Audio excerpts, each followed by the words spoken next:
From downtown Detroit, Local 4 News at noon starts now.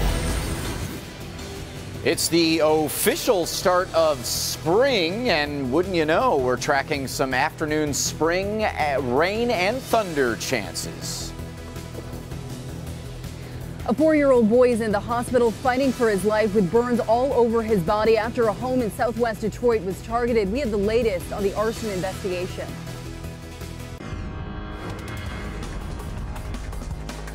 Plus, Director James Comey confirms the FBI investigating President Trump and Russian leaks.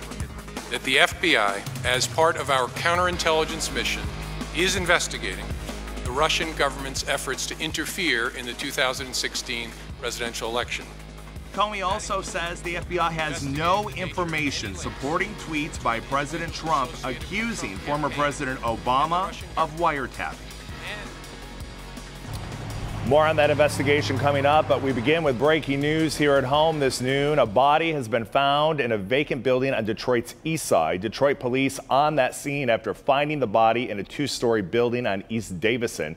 Right now, it's unclear how the person died, but that police investigation now getting underway.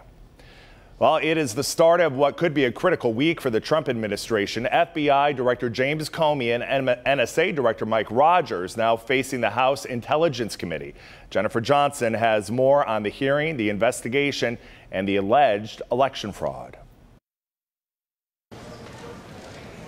FBI Director James Comey and NSA Director Admiral Mike Rogers in the hot seat as the House Intelligence Committee investigates Russia's interference in the 2016 election and whether Russian hackers got any help from the Trump team. Comey publicly confirming they'll follow the evidence. And that includes investigating the nature of any links between individuals associated with the Trump campaign and the Russian government. Trump administration denies any collusion. This morning, the president called it fake news and unleashed a Twitter storm, one saying the Democrats made up and pushed the Russian story as an excuse for running a terrible campaign. The committee members have doubts. On the other hand, if the Trump campaign or anyone associated with it aided or abetted the Russians, it would not only be a serious crime, it would also represent one of the most shocking betrayals of democracy in history. Committee members are also investigating Mr. Trump's allegations that President Obama wiretapped him during the election. With respect to the president's tweets about alleged wiretapping directed at him by the prior administration, I have no information that supports those tweets. We know there was not a physical wiretap of Trump Tower. However, it's still possible that other surveillance activities were used against President Trump and his associates.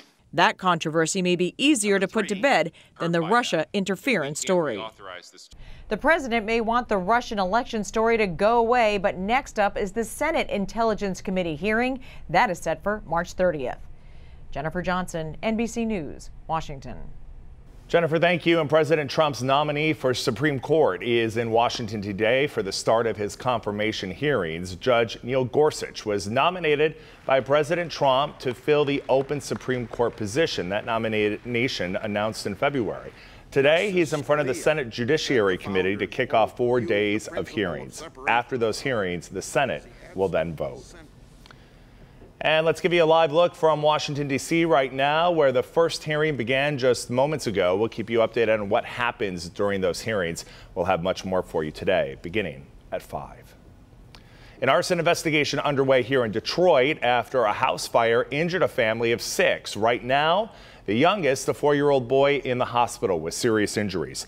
This all happened about 11 o'clock last night near Michigan and Junction in southwest Detroit. Local 4's Priya Mann is live. And Priya, there were some reports going around that this home may have been firebombed. Do we know more about that?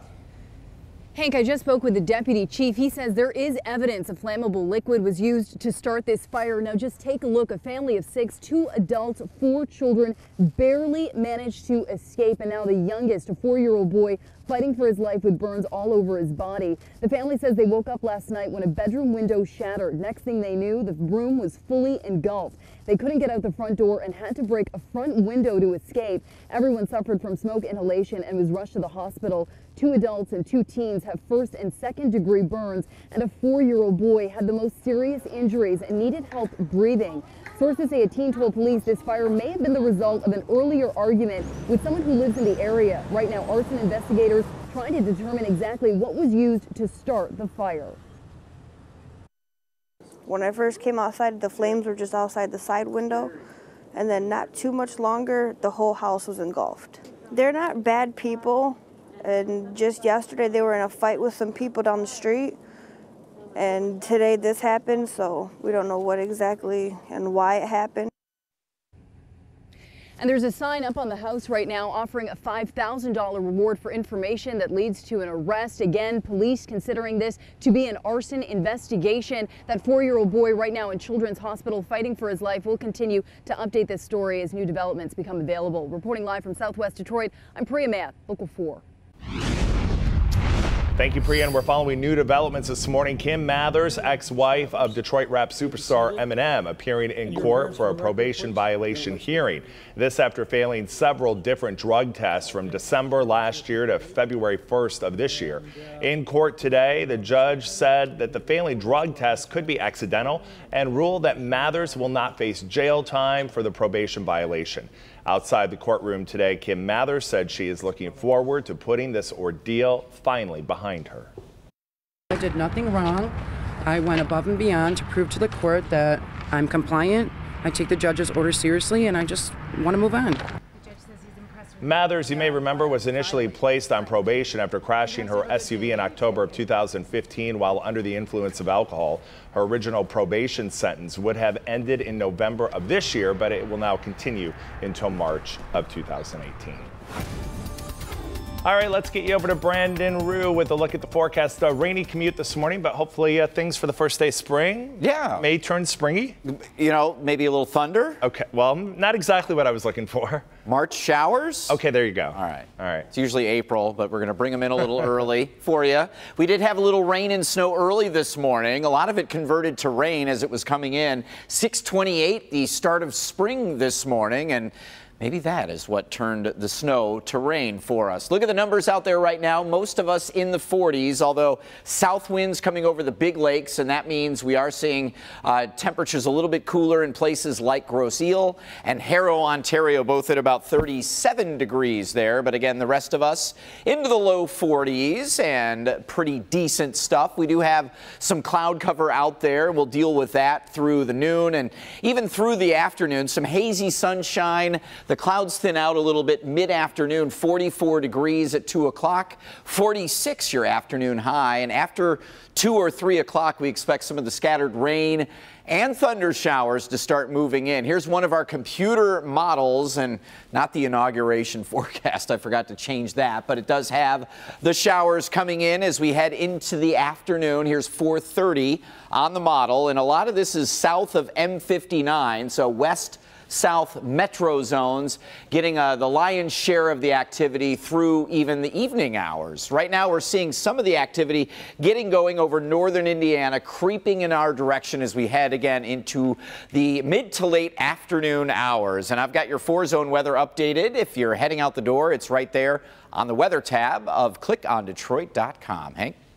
Brandon, thank you. General Motors Cadillac brand is trying out a different offering for customers. In addition to buying or leasing a Cadillac, customers can now subscribe to the Cadillac brand.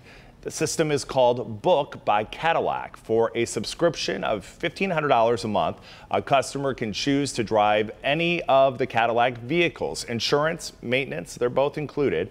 Subscribers pay month to month with no long-term commitment. The Book by Cadillac service is available right now in the New York, New Jersey area, but it could be expanded to other major markets very soon. Still to come here at noon, Brexit to begin. A start date announced for the UK to leave the European Union, when that process will begin, coming up. Also, new at noon, new clues into the investigation into what prompted a Colorado wildfire, how police say it started. And as you can see, we continue to follow breaking news as FBI Director James Comey and NSA Director Mike Rogers facing the House Intelligence Committee about President Trump's wiretapping accusations and also Russian tampering in the presidential election. We'll keep an eye on that. And also, here at home, a body has been found in a vacant building on the east side of Detroit. Detroit police are on the scene right now after finding the body in a two-story building on the east side, on East Davison. At this point, it's unclear how that person died, but that police investigation continuing. We're also following breaking news right now from Detroit's west side, where all lanes of the southbound lodge at Milwaukee are closed because of a car fire. At this point, no word on any injuries. Crews, as you can see, though, working right now to put that car fire out. We'll continue to keep an eye on that situation. Right now, crews in Colorado still working to contain a massive wildfire that has forced hundreds to evacuate in that area. Brandon? Some new developments of this story. The wildfire broke out over the weekend, forced over 1,000 people out of their homes. Today, about 50% of the fire is contained as crews began letting a select number of families back into their homes. Fire officials say they're still not sure what caused the fire, but they believe it was man-made. Fortunately, despite the mass evacuations, no homes have been damaged, no one hurt, but it is dry and drought-like in that area. Hank? Brandon, thank you. The leadership of the United States Marine Corps is taking action in the wake of a social media scandal. The Corps has been shaken by the posting of nude photos of current and past female Marines without their consent, issuing a statement saying that the social media policy will be changed, including requirements for Marines to acknowledge that they understand the guidelines. The changes are aimed at giving leaders more leeway in prosecuting offenders. The U.S. Army and Navy are also making moves to update their own social media policies. The U.S. Secretary of State Rex Tillerson has wrapped up his tour of Asian capitals with cordial meetings with leaders in China. Tillerson met Sunday with China's president. He also had meetings with China's foreign minister. While both sides acknowledged big differences on a number of issues, they emphasized dialogue, including direct exchanges between the president of both countries. President Trump places a very high value on the communications that have already occurred between yourself and President Trump, and he looks forward to enhancing that understanding and the opportunity for a visit in the future. And while nothing is confirmed just yet, it is believed that President Trump plans to host China's president at President Trump's home in Florida, and that could take place in April. A North Korean rocket engine test over the weekend has prompted an escalated level of international tension. The North Korean state-run media has referred to the latest round of rocket testing as revolutionary and a breakthrough. South Korean government officials are this morning urging the United Nations to now intervene. President Trump has said that Kim Jong-un is, quote, acting very badly by these repeated rocket tests. Chinese officials have reportedly agreed to work together with the U.S. on diffusing the situation. The Prime Minister of Britain has announced the start of the formal process for what has become known as Brexit, Britain's departure from the European Union. The Prime Minister will send an official notification letter to the European Council sometime next week.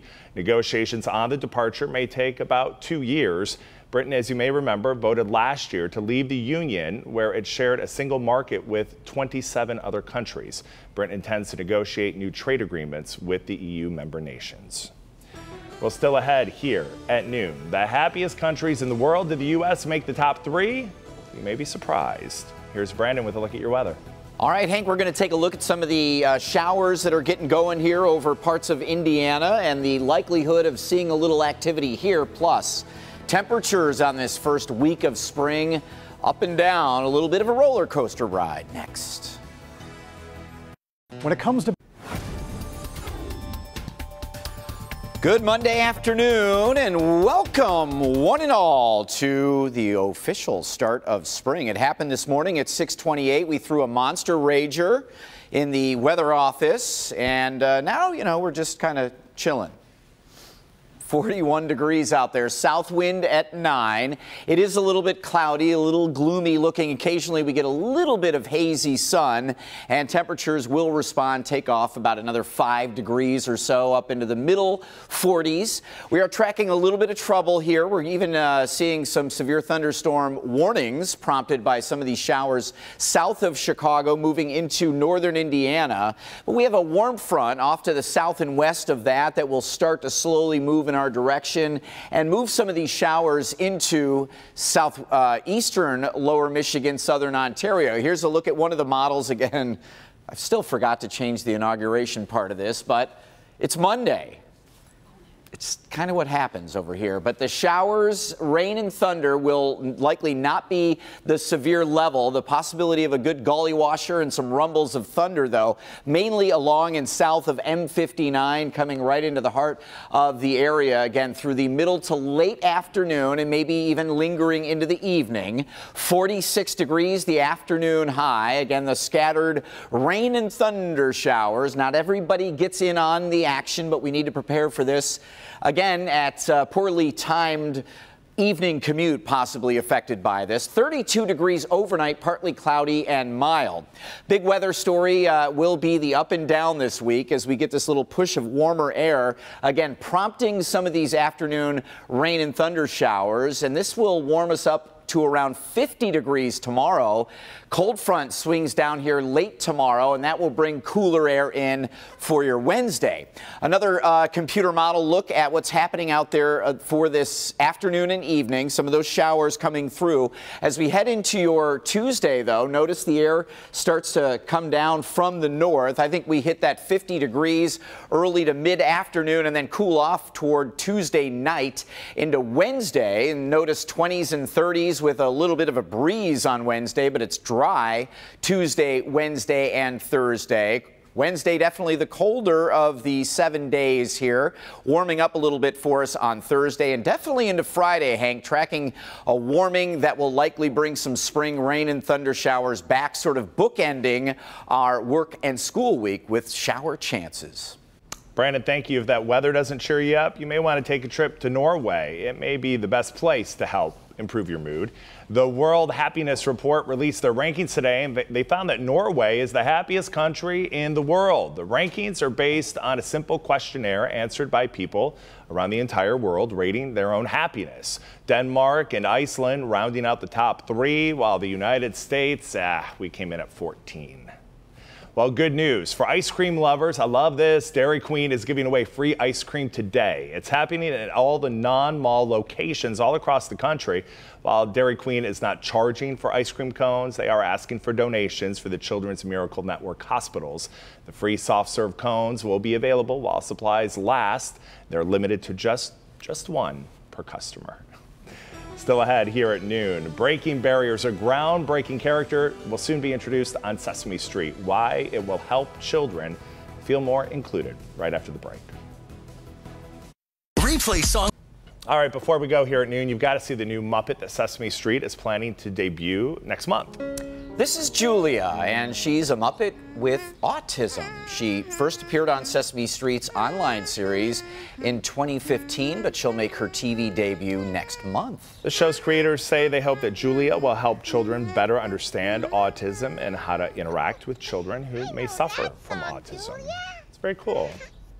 That is neat. Yeah. I think you're seeing it more and more in public schools, too. Right. There's a lot of groups in there, so hopefully the kids are learning about it. They'll get educated there, and it'll all apply in school somehow. It certainly will. It's a good plan. Brandon, thank you, and thank you for tuning in. We'll continue to follow developments in Washington, and we're back here